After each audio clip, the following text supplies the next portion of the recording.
Please rise to the pledge.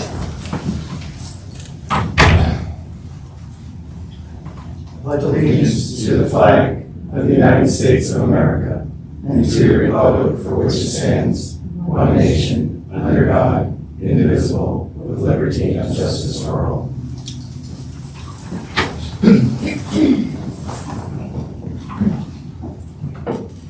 Okay, we'll just start off with a few items here. Motion to recess the Commissioners meeting to hold a retirement board meeting. Motion. Second. Motion is second. All in favor? Aye.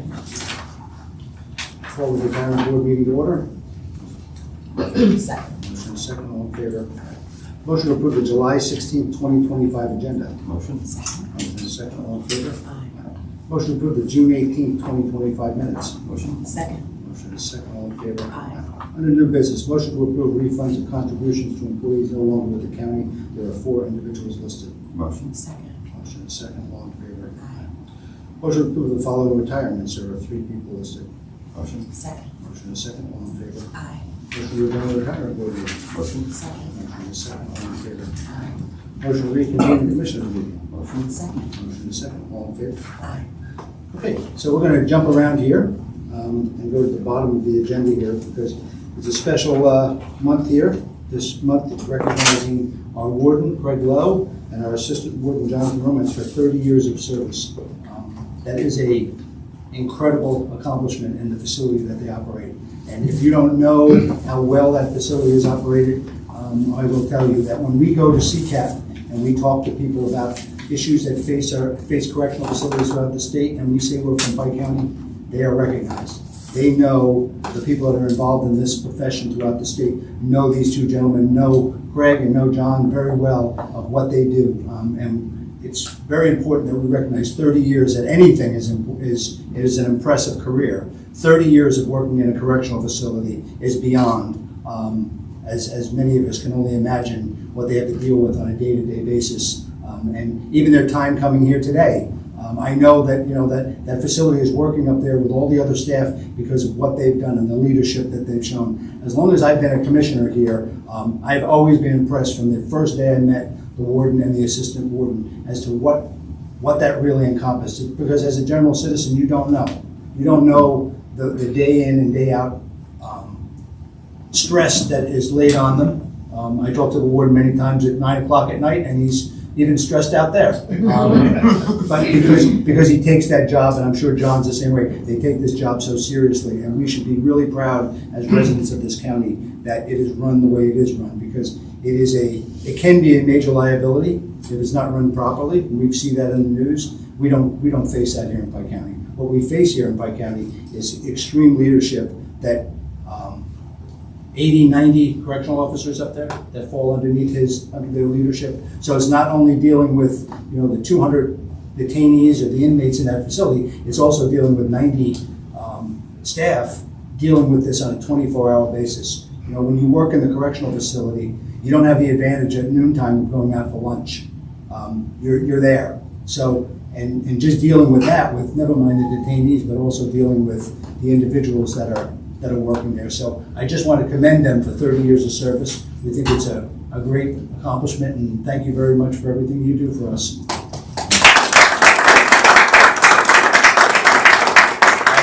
I'd also like to add, just exceptional. We have an ICE contract that has been in place for many, many years, and that even further complicates the operation out there. It's a big operation. It is the county's largest department by far. Probably the most complicated, and I'll say this even with the other department heads in here, that's the best. And that's the best, and it's the one that we're the most proud of. It is difficult, it's hard, but your commitment, my first dealing with them was at the beginning of COVID, and I remember meeting both of you at Silver Birches to house the state people that we brought in, and you putting on a training program for them. But getting through COVID, when you had an outbreak inside the facility, was simply incredible. You can't close that facility for something like that. It has to remain open. I called up and I said, just let everybody go and we'll close that shop. that didn't go away. But thank you for your dedication, for making us feel proud of the facility up there. for sending people back into the world with the programs that you offer. It's sometimes called a prison, but really it's corrections. And they're giving people the services that they need to put them back into society. So thank you very much. And I will also say, they didn't take everything I wanted to say, but I will also agree and say that, you know, I visited your facility prior to even me thinking about running for this position. And I was so impressed, not just with your leadership, but it's a quiet leadership. Your wives may disagree, but it is. It's a quiet leadership, and you do run a steady operation. And I'm sure that you have earned the respect of everyone underneath you because it does show in the way that the prison is run. And I commend you, especially Warden, and you also, Mr. Romance. I commend both of you for your passion about the facility and wanting it to run at the level that it is run. Your care and your concern, down to every penny, is appreciated by this office, so thank you. Yeah, if I could just add one other thing, and that is the compassion that is shown, because I think we all have to understand that, you know, it's a correctional facility, and that word is very important that we use that, because it's a matter of these two gentlemen and their staff making sure that individuals do not go back. And that's the job up there. The job is detaining them for crimes that they've committed, but then also working with them so that, you know, we don't see them in another year or 2 years, that they get back into their lives. And that is a really important part of what goes on in that facility, and particularly to everybody in this county. Because, listen, people make mistakes in this world, and they need to be held accountable. But at the same time, they need to be treated with dignity, and they need to be sure that they're given all the tools and the advantages to be able to, when they do finish their stay at the Pike County Correctional Facility, that their life is maybe put back onto track. And I know that's the wardens do that job along with a lot of volunteers in this community, but it's a team effort up there. And I think we should understand that the recidivism rate in this county is extremely low because of the dedication of these two gentlemen. So let's stand and give them a hand.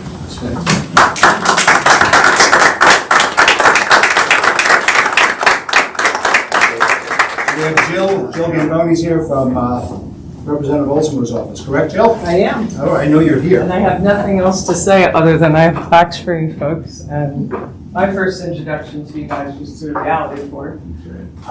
Bringing the kids up there and going through a drug program.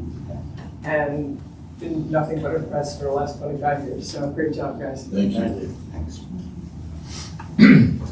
Yeah, we'll do a quick photo and then you can Take your wives to lunch. take your wife. Do you have anything you want to say? You're taking us lunch, right? There you go. Well, you stick around here for a while, that's good. Just, you know, John and I were talking earlier, 30 years is a long time, but when we're there and you're in the middle of it, everything goes so quickly, and before you know it, here we are 30 years later, and, you know, there's days where we look at each other going, no, this is horrible, you know, then you got the good days, you know, and the years go by. We were talking about, with the county, we've seen 3 different president judges, right? 3 different district attorneys, 4 sheriffs, and I don't know how many commissioners through the years that we've worked with, and it's been mostly positive, you know, with every department that we've dealt with through the years. So we thank everybody for working with us as well. This is quite an accomplishment for us, and we don't plan on leaving anytime real soon, but I'm getting up there. John's a little younger, so we got a couple more years left in us. Thank you. Thank you. I can definitely say I had a lot more hair 30 years ago. So I sincerely want to thank the commissioners for recognizing us. I want to thank Craig for being a mentor. And I definitely want to thank my wife for putting up with me. Appreciate it.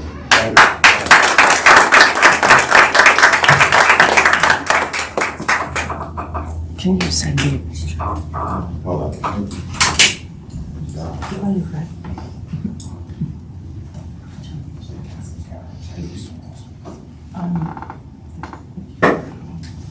I can give you one if you want. It's fine. Not as easy after 30 years. Thanks. Go back to work. Appreciate Thanks.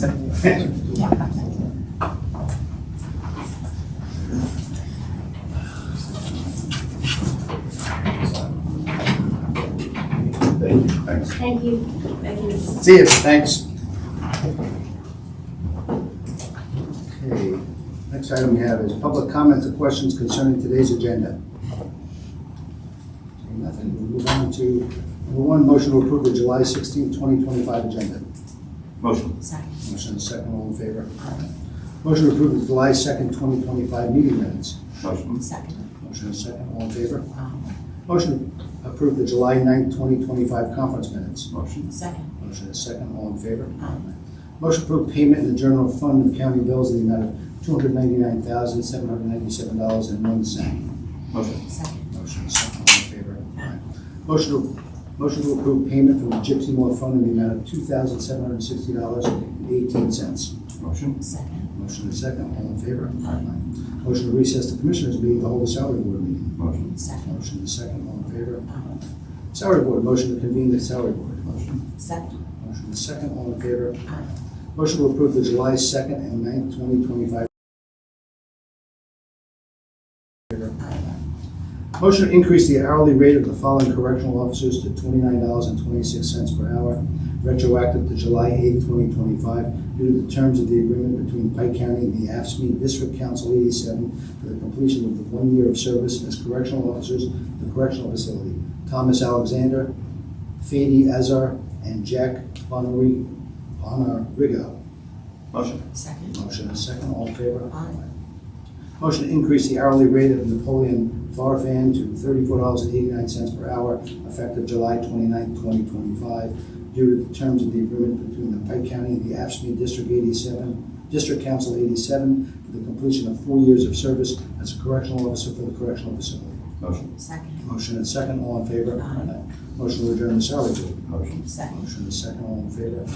Motion to reconvene the Commissioners meeting. Motion. Second. Motion and second, all in favor?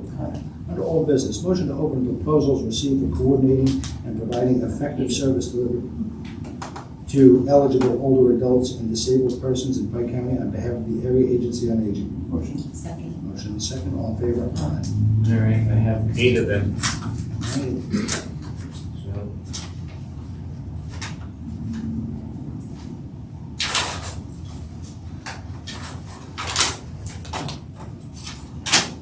first one's from Sinclair Home Care Registry.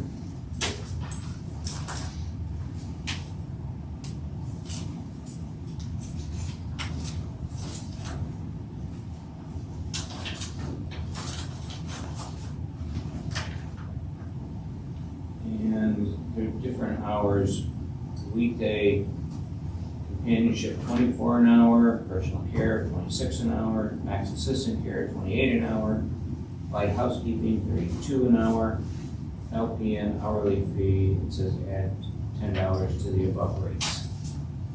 That's the first one.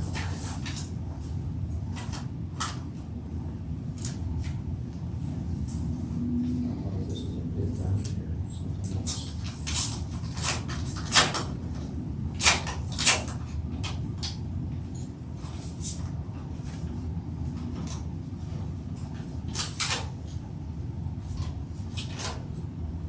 So then, the same hours I just read.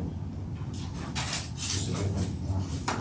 That's the first one. Next one is, we have 2 from Sinclair. It may just be a duplicate. Well, I have to open it because I don't know that. Okay, so this may just be a duplicate, but again from Sinclair.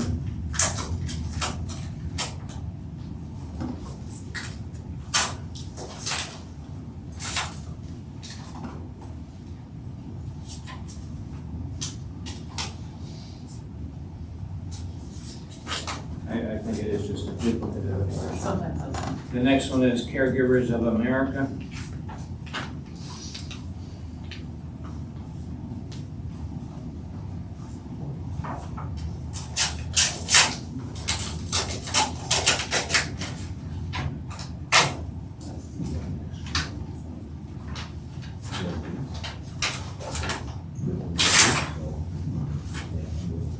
Personal care, 21 an hour. Personal care is 22, but it says available rate. The other one is the regular rate, and home support is not offered.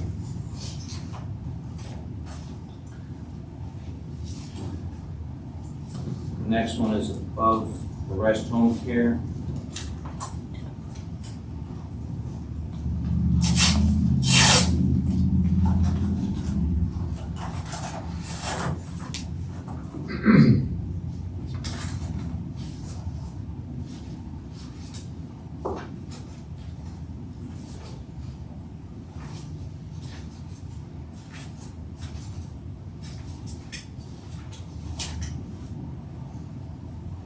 Their rates, personal care, 26 an hour, personal care live-in on weekday, $240 a day, personal care live-in on weekends, $245 a day, RN assessment, $125 an hour, cognitive assessment, $150 an hour, and then they also added a mileage of 7 cents a mile. Obviously, none of these are going to be accepted today. We're just going to send it to your care and aging for them to look at each one and assess it and determine. So I don't know if we have a particular date. August 6th. I'm sorry, Matt? We'll make a motion for August 6th when you're done. Okay. The next one is Gang Home Care, and they're only offering $20.25 for personal care regular. Nothing else is added. Next, Valley Home Care from Scranton.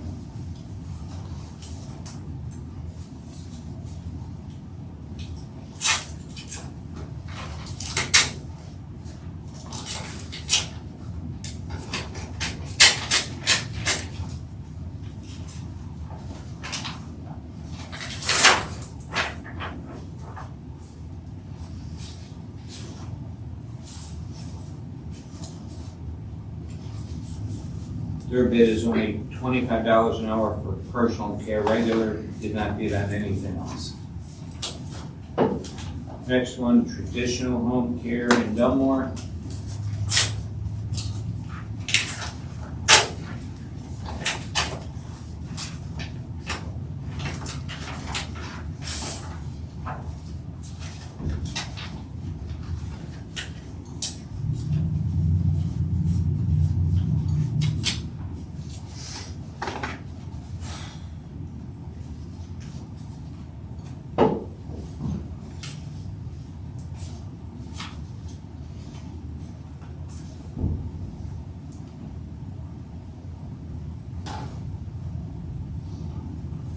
This one doesn't have any bid amounts. That's gonna have to be looked at again when they see it, because they didn't fill in properly any bid amounts, so I don't know what. You're gonna have to have them read through it and see if there's anything there, if somebody misunderstood the obligation.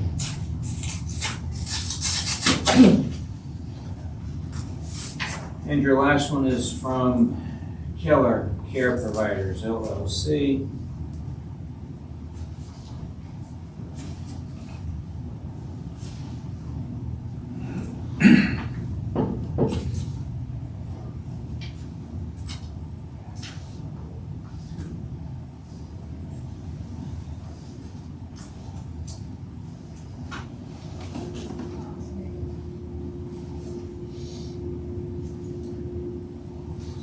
They don't have a bid either. They just have the information providing like what services they provide.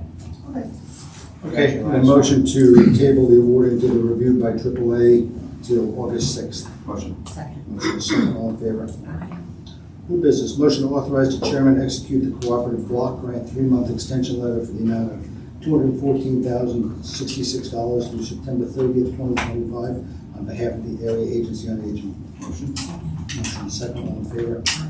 Motion to authorize the chairman execute the intergovernmental agreement between Monroe County and Pike County on behalf of the Office of Human Services. Motion.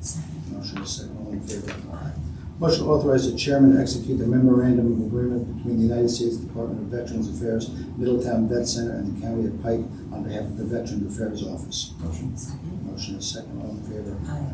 Motion to authorize the chairman to execute the revocable license for use of property granted to the U.S. Department of Veterans Affairs by Readjustment Counseling Service, Middletown Veterans Center, 139, on behalf of the Veterans Affairs Office. Motion. Second.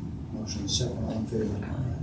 Motion to approve the Affordable Housing Fund payment voucher in the amount of $1,545 payable to Rose Signs on behalf of the Office of Human Services. Motion is second, all in favor?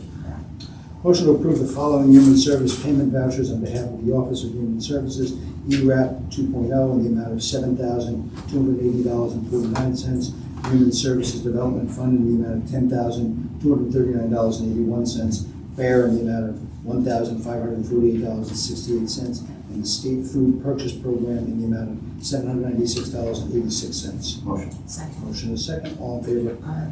We move to miscellaneous, we have Penn State Extension's calendar of events, and I think we have a little, you would like to speak on that? Do you want me to just go during public, because I have? No, you can go right now, go ahead. Okay, You're on there, Penn State's on every month. Good, thank you so We are.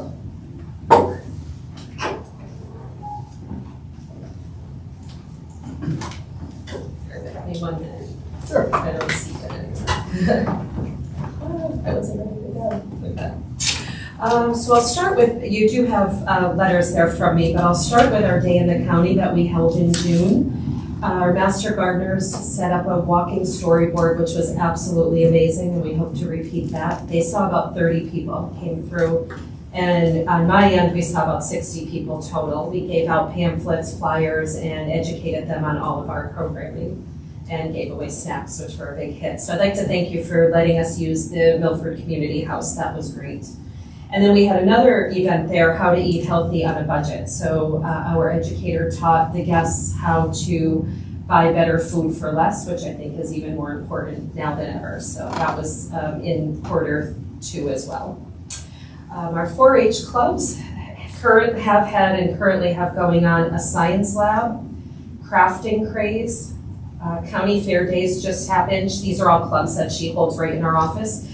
And I'm excited about these. She's coming up with Intro to Emergency Services Camp and the MyPie National Youth Preparedness Program, which we're excited about and hoping that continues to grow. And that's it for 4-H. The Master Gardeners today are holding an Ask the Master Gardener event at the library, where people can come and ask questions, people like me who kill plants as soon as they get in the house. And then coming up, there's a lot of events. I'll just tell you some of them: putting your garden to bed, terrariums, winter sowing, and starting a vegetable garden will start next spring, among others. Let's see what else I have here. The Master Gardeners also this past Saturday, along with the Milford Garden Club, had a secret garden tour where Pike County Master Gardeners showed their sensory garden off.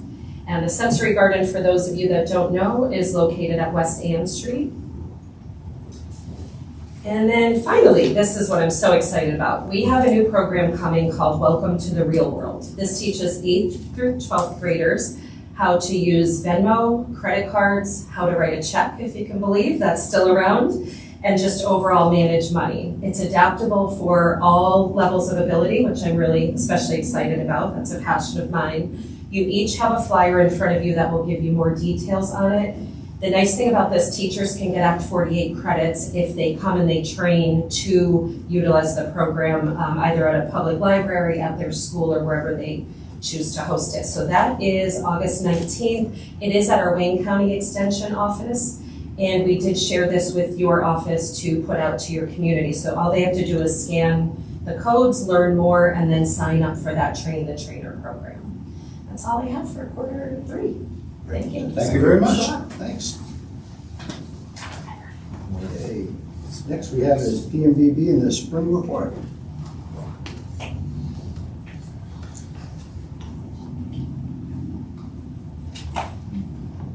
Thank you, Mr. Chairman and Commissioners. Appreciate always being able to come up and present. And so we do have our board report, which I'm just going to hit highlights of this really quickly. Because we'll leave this report with you. This is the report our board of directors sees at our quarterly meetings. But before we get started, I just wanted to thank all of you.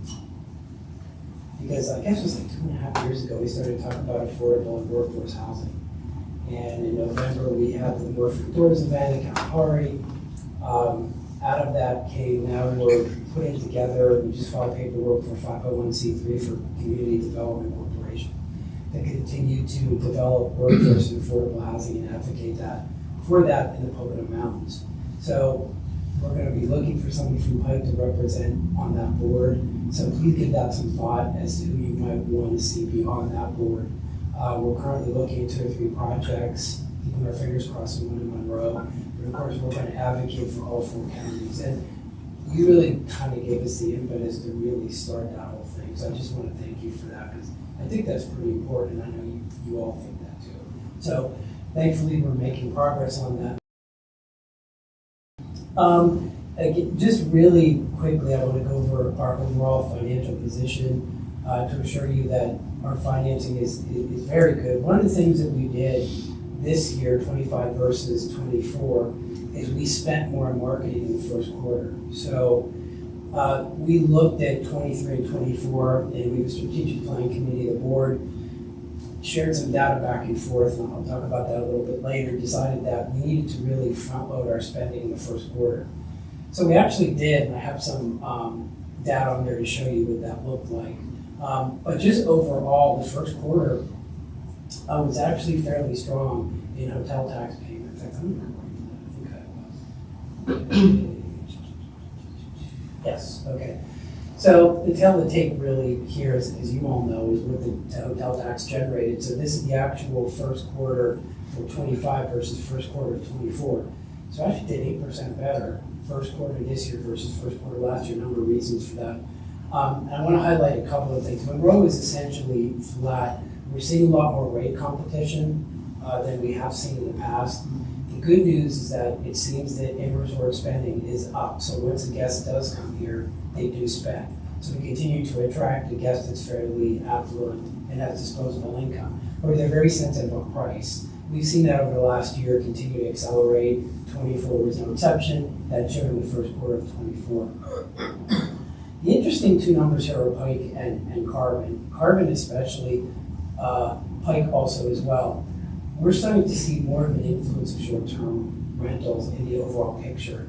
And we've seen it pick up steam over the last 2 years. But really, in the first quarter, you could see it pretty dramatically in Carbon. We all know with Pike last year, we had some issues with one of our larger properties that's been really worked out this year. And part of that number is them getting back to 100% operation. But there is growth in that number too, and we think it is from short-term rentals. In fact, we do have some data that actually shows that. The first quarter, weather-wise, this year versus last year for skiing, Mark probably speaks that much more, was much better than it was in 24. That absolutely helped. Now, the weather isn't that great now in the second and third quarters, which is really hurting us, we feel. But the interesting story is that, we had a very, very strong first quarter coming into 25. And one other thing that we've seen that's really changed is even though we won't get back to 2019 performance, that's always been a base year for comparative purposes, but this new normal looks totally different in the sense that we're seeing a lot more group business now fill in, especially in Monroe County, one of our largest properties in Kalahari. We expected that.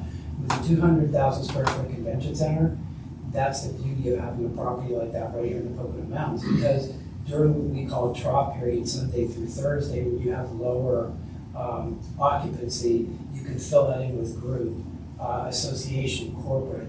And that actually spins off leisure visitation at other times of the year. So we're starting to see that now fill in, and it's driving the rest of the destination. But these two are purely from leisure, they're not from group, which shows that there is strong still demand for the Poconos and the Pocono Mountains for visitation from leisure guests. Now, we still need to see what the second and third quarters look like. We will have those numbers for a few weeks, or actually another month.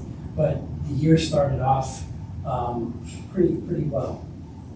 And again, I'm just going to hit a couple of really high items so you guys could kind of dig into it later if you'd like, and of course answer any questions. This is the outlay of how the tax spreads out between all 4 counties. Usually Pike and Carbon, Wayne is pretty consistent. Pike and Carbon is where we see the growth over the last few years. And Monroe is fairly consistent between 73 to 74%. Of course, all the largest resorts are there, the 3 largest being Kalahari, Camelback, and Great Wolf, which you know.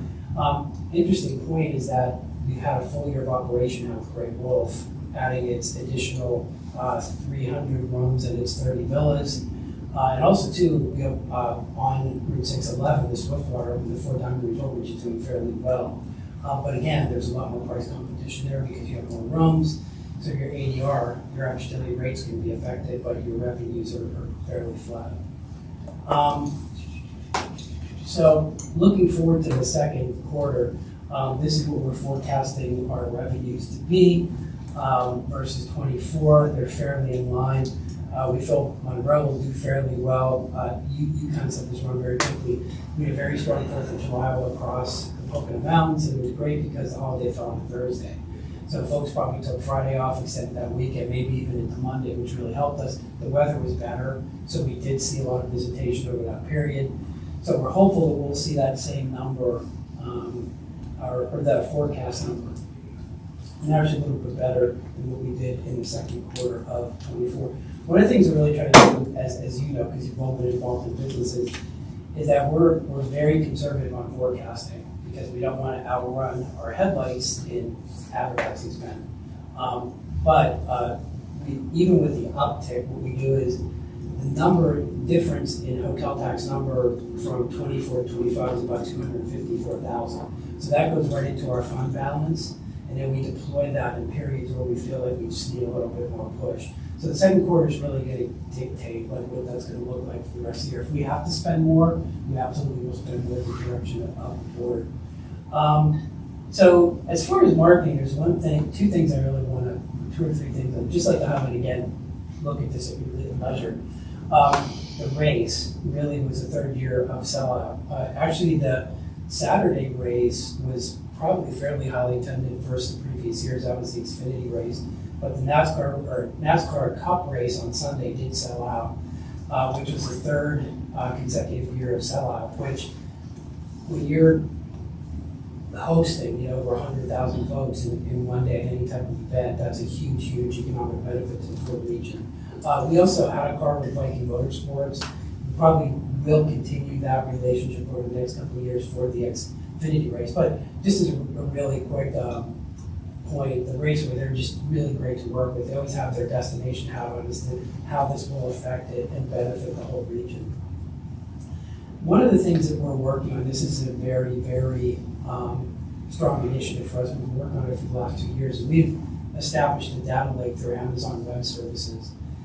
And what the data lake is doing, in short, is we're gathering data, first-party data, from as many of our members as we can, in addition to adding to this data lake third-party data that we subscribe to, which would be the Smith Travel Report, any information that we get on credit card spend into a lake. And then we overlay that with Amazon Web Services AI products, to be really short. Then what that does is that gives us forecasting data that's pretty succinct. So in other words, I'll give you an example. Since I've been in the business 20 plus years or more, one of the things that is pretty consistent is that right before July 4th, we see an uptick in guest activity wanting to just get information on what there is to do during the 4th of July and past that into the summer. That's when people really start to tune out their travel planning. And that's been pretty consistent over a lot of years. So now with the data lake, we'll be able to take a look at how we can deploy marketing much more succinctly to give people data that they want to plan. And because there's so many predictive ways that AI works, we don't want to waste marketing dollars giving people data that they don't really want to plan their trip. For instance, if somebody only wants to see data related to skiing, then we want to deliver them that very succinctly in the time that they want to see it, okay? It's a much, much more rifle approach versus the shotgun approach. So having a data lake and data clean rooms through AWS gives us the ability to synthesize all that data and be very, very efficient with our marketing spends. So last year, in 2024, we spent $11.1 million on hard marketing out of our $14 million budget.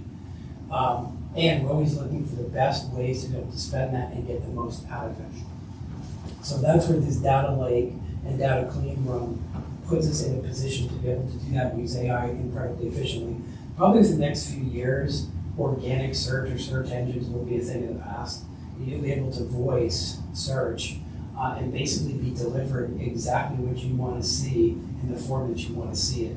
So we want to be just a little bit ahead of that curve in order to give the guests what they want when they need it. So we also have some test pages in there that you can take a look at. We're also rebuilding our full website probably within the next 2 years based upon the data that we capture from here to actually give the guest a much more friendlier site that doesn't work for them with all the AI overlaid. So I guess it's like, our site's like 3 years old now. I don't know fast. So it's the one thing about, you hear a lot about AI, you hear a lot about data. Our society is becoming, as we all know, much more data driven. And the guests expect us to be right on at the top of that curve. So that's what we're trying to do. And I would say this, like Amazon Web Services in New York, we do a lot with them. They actually host PTN as well.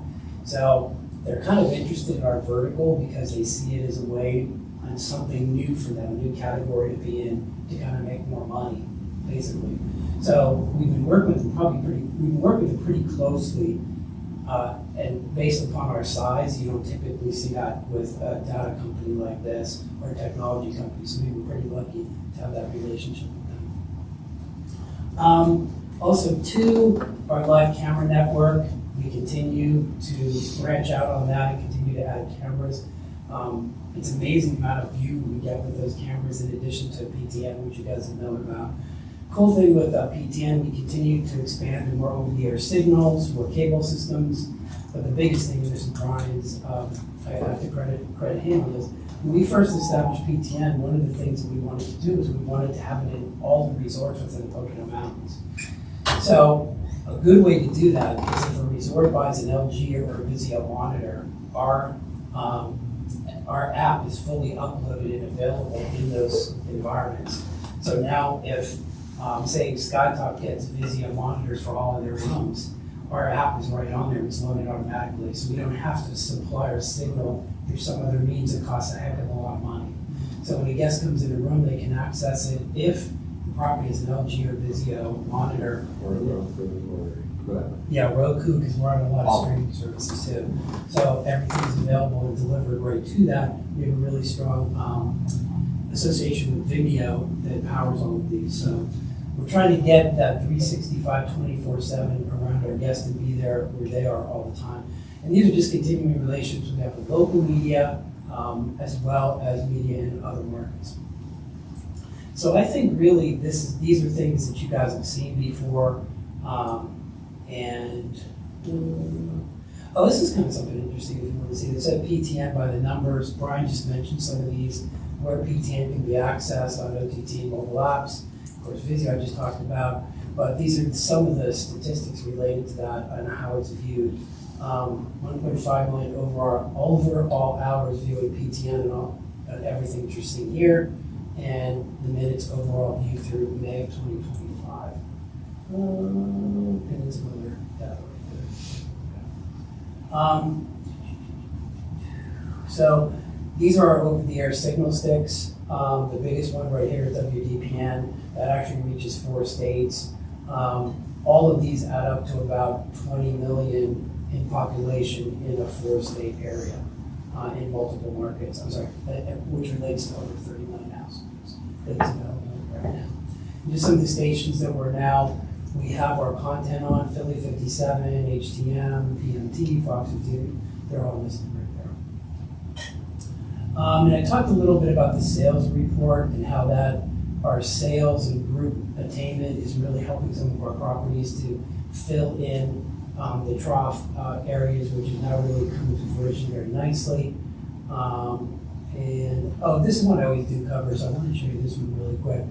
I talked a little bit about and we've talked about this before, I think, in this meeting, how short-term lodging is really, or short-term rentals are helping to bolster the full overall picture here within the Pocono Mountains. So for instance, when you look at occupancy on, or which we call our brick and mortar properties in May, this is for May, our occupancy was down slightly, our rate charged was down slightly. Now, adding back in the short-term rental numbers, for instance, the occupancy was up 16% in May and up 16% in ADR. So it bolstered the overall picture in lodging with the addition of short-term rentals. And you can see we were almost negative fully across the board. Part of that is a function of we do have a little bit more supply on Monroe right now, which in the long run will be much better. You can see the trending line right there. to the right of that screen, lodging revenue, and which each category contributes to the overall picture. This is just some website performance.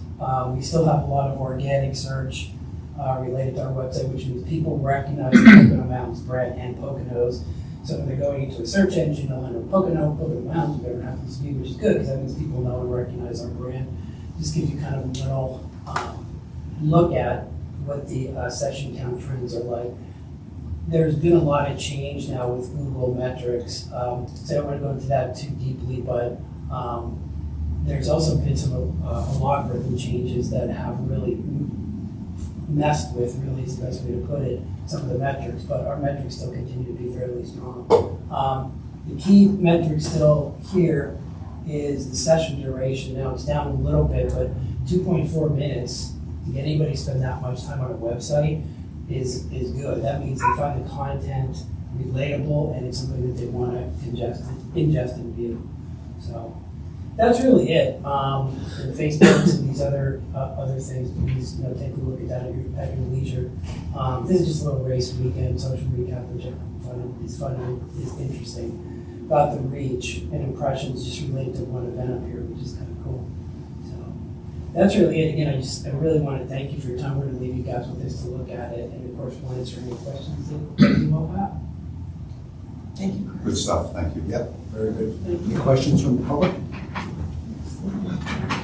You guys do a great job for us. As everybody knows, tourism is our #1 industry, and an organization like PMBB is what drives that, and all the employment in our county. And you do a great job at it. Thank you very much. Thank you for coming. Okay, and then I forgot to put this on, but Dave, you're on. I forgot to put you on there, but you're next. Dave Ruby is here to speak to us about some concerns for emergency services that he wants to share with us. Thank you. Wearing different hats in the community and working in emergency services and fire and rescue, as well as emergency management coordinator for the borough. One thing that's become apparent to an extreme measure right now is emergency warning systems. We've seen in Texas the rapid escalation of damage and injury and loss of life in very short periods of time. And most recently, even as near to us in Plainfield, New Jersey, where lives were lost. I spoke with Matt, and I've spoken with Tim as well. We have a great system with Code Red, but that's an electronically based system. So that then presumes that everybody has a cell phone and they can get the alert on the cell phone. We need something in place that is an audible method. And one of the things that when I lived in the Midwest that we saw was that when the fire sirens went off, that was a tornado warning. In talking with Tim, there are warning systems up on the Lackawaxen River that are sounded when the river is rising. So I come with the idea that to investigate possible sources of audible messaging systems, not messaging, but just alerts. And that would be probably consistent that we would try to provide in every single township and municipality, and probably in a whole number of locations, would be horns or sirens. And that would at least bring the attention of they are. They're powered, would be obviously electric with backup generation, or as Tim says, there are solar panels that can provide energy for these. But the point is we need to be able to alert our population that there's something going on. We have a large population that probably doesn't even use cell phones or even have emails. So I think the borough has voice calling for the residents, emails that go out. That's not quick enough, if the river's rising dramatically or the streets are starting to flood. So kind of throwing it out there, I don't have a solution to it yet, but Tim and I have, had some conversation about it, and I would be happy to work with whomever. And as I say, just from my own fire department, we're used to having a horn here in town, which was a way of alerting members, and they brought attention. So that may be some consideration there. So, any questions or? No, I think it's a really good thought. You know, unfortunately, these things come to fruition when something horrible happens in our world, and we shouldn't, even in Pike County, go without at least investigating what we could do. We know we had a discussion about this a number of years ago when there was a major gas main that broke up in Lackawaxen, and there was a concern of how we really could notify all of the residents that are in that pretty remote area of Lackawaxen. And some of the discussions were with sirens and whatever, but you're right, we all depend upon these things way too much, I think, sometimes. And maybe we do need to think about more the fire whistles in town. I know, speaking to my wife about this, in 1981, when the flood occurred in Matamoros, and it was 2 o'clock in the morning, that's how they all were notified. And it notified them all, and everybody woke up because of the amount of times that they were blasting that siren. But they also, back then, that was also a protocol that they already understood would occur. If the whistle went off, Matamoros a number of times, or even Port Jervis, where her family was from, they knew you better get up, there's something going on. So maybe the solution to this, or maybe the beginning of this, is have you and Tim and maybe get a hold of the other 12 EMAs in the county and sit down and discuss, because each municipality is going to have a different type of solution to this problem. In Milford and Matamoros, it's because they're somewhat contained and small, you can deal with sirens. I don't know how you deal with Lackawaxen or Lehman. These are massive townships, but they're, until we sit down and discuss it, we won't know if there's any solution. So I was glad Dave brought this to our attention and that he came here to speak of it, but I think we can share this with Tim. He was going to be here, but I think he had a conflict, but he's interested in this also. So I think that's the first step, is we'll talk to Tim and get you involved and just start to talk about it. And you talked about the larger areas like Lehman Township, even Dingman Township. There might have to be multiple locations with types of warning systems, because it's just, Correct. Not feasible without. But I'll be happy to work with whomever on that if you wish. So. Okay. Great. Thank you, Dave. That's good. Thank you, Dave. Okay. Before we go to press and public comment, I'm just going to make 2 announcements, and we've done this for the last couple of weeks. So on July 25th is the annual Elder Justice Day, and that is for the press to pick up on again. And then also, as we do every year, there's the backpack and school supplies are handed out by our CYS, and there is an event on July 25th at the Lehman Park from 12 to 3, and then another one at the Ann Street Park on August 1st. So we'll see that these go out to the press and be sure that people attend those. And with that, we can move to press and public comment. Hi, Melinda Compton for the Pike County Dispatch. I just need Dave's last name. RUBY. Thank you so much. Oh, it doesn't left, I'm sorry. Okay. Fred? Fred Weber, Milford Borough. Good to see everyone. My question is, I'm one of the members of the Restore the Star Committee, and we've been in touch with Congressman Bresnahan, trying to work this through his office as well, to get NPS to undo the fatal error that they committed in 2017, which was to remove the star. So the recent communique from Bresnahan's office was that the Pike County Commissioners are involved with a... He contacted our office and asked us to at least begin the discussion with the National Park. Right. Considering that the county is the, I know that so we have a permit that needs to be provided for a land use permit with the National Park. So he asked us to step in there as the county, because somebody's going to have to renew that permit once it gets approved. And we're confident it can get approved, but there's some steps to go through with that. Yesterday I spoke with Eamon Leidy, and we are working on setting up a meeting to discuss what that looks like. Because not only is it a permit, but somebody has to absorb the liability insurance.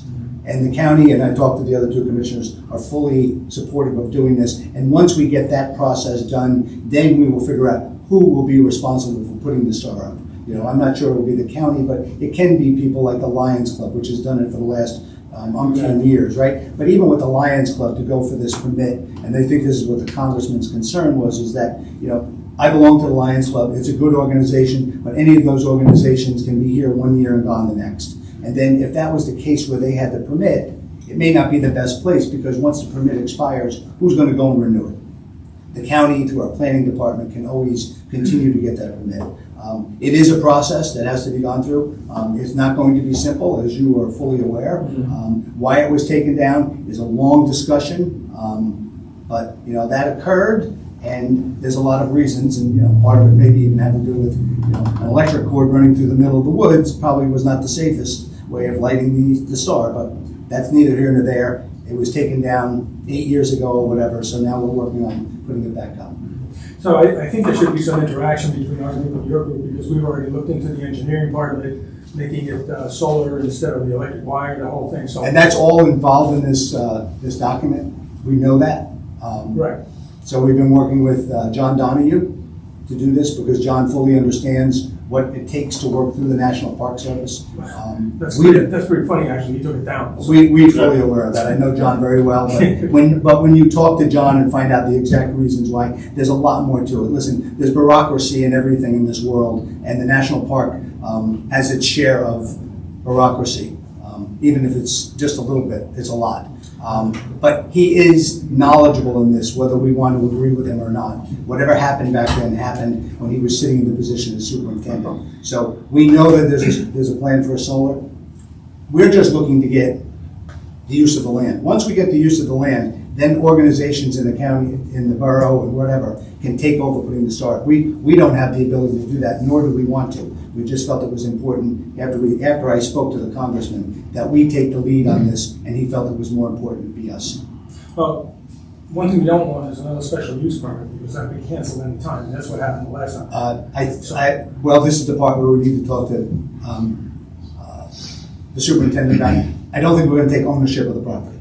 Okay, it's going to have to be some type of a special use permit. This has been explained to me numerous times through the National Park Service, but it's a renewable one. These permits through the Park Service, no different than the permit to restrict trucks on 209, are something that run out every so many years. In fact, that permit for the truck traffic on 209 is going to run out on September of 2026, and I'm already having that on our list, because 10 years ago, I think it was 10, maybe it was 10 years ago, where it was put in place, those permits expire. There's just no way around it. Well, the way to really go about it, and the way to make this permanent, is to make it a historic site. And the first report from the Olmsted Group was rejected by PA Historic Association, whatever that group is. So I think that would really be the best way to go back around on it. Now, I have a rejection notice, and I plan to give them a call to see what it would take to resubmit, as opposed to doing a special use again. But these are all details that we should be working out. My concern is that you guys are doing one thing, we're doing another thing, and we're stepping on each other's toes. We don't know what you're doing, we don't know what we're doing. So how do we avoid that? Okay, well, I'll talk to you about this. Like I said, we're contacted by the Congressman's office, which you had spoken to the Congressman's office, right? I know that there's going to be a need for a permit from SHPO, the State Historical Association, to get them to designate this as a historical site. Good. Well, it's a process. That's It's all a I'm process. saying. It's a process. If it could have been done easier, it would have been done a long time ago. So last question is there anything else happening as far as reassessment for Pike County? There is discussion on the table of reviewing and analyzing when we would be doing the reassessment. I'm not going to sit here and tell you that we wouldn't be doing that. There hasn't been a reassessment in this county for 30 years, maybe even a little longer. It is time that we have to do it. There is some struggling with our municipalities along with the county when we start to max out at our millage rate, and the only way to correct that is to alleviate that, I shouldn't say correct it, is to allow for reassessment, which would change the assessed valuation, which then reduces the millage rate, which gives us more capacity to move into the future, because no one's going to sit here and tell you that taxes in Pike County are never going to go up again. That's just not reality. So there is a discussion afoot about that, and Okay. It was in our comprehensive plan. Yeah, that was one of the questions, is it still being discussed? It is. It was saying it was bad, good, or indifferent. I know it was referenced, so yeah, it's got to look at. Yep. Thank you. Anyone else? All right in the house. No. Okay, if there's nothing else. Do I have a motion to adjourn? Okay. Thank you all.